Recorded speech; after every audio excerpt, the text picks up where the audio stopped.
જોડે વાત કરવી છે કે જેમાં આપણે ઈચ્છતા હોય છે કે મારે આ કરવું છે, પેલું કરવું છે, મેં આ કામ કરી નાખીશ, આ કામ કરી નાખીશ, પણ આપણે લોકો એવું કરીએ છીએ કે આપણે એવું ઘણું બતાવીએ છીએ કે મારી પાસે ટાઈમ નહીં મળતો કે ટાઈમ નહીં હોતો, અને એવું ટાઈમ આપણે એવું છે કે નક્કામાં કામમાં આપણે વેસ્ટ કરી નાખતા હોય છે. રીલ્સ જોવામાં હોય, મૂવી જોવામાં હોય, બીજી કોઈ એક્ટિવિટી કરવામાં હોય, એવા માટે ટાઈમ મળે છે આપણને.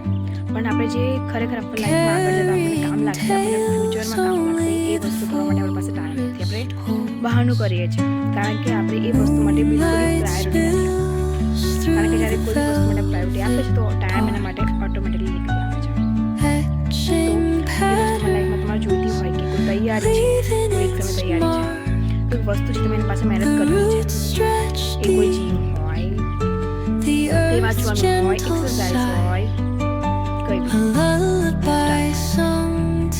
અને એના માટે ટાઈમ સેટ કરો કે મારે કયા ટાઈમમાં શું કરવાનું છે, ગમે તે કરો પણ ચાલુ કરી અને ડેલી એ વસ્તુ કરવાની છે.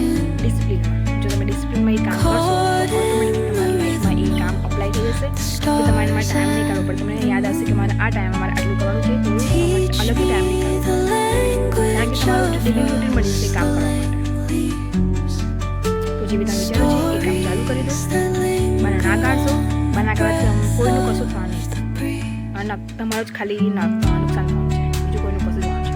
તમારે જેવી લાઈફમાં જરૂર જોઈએ છે ચાલુ કરી દો. બના ના કાઢશો, બસ સ્ટાર્ટ કરી દો અને ડેલી કરો.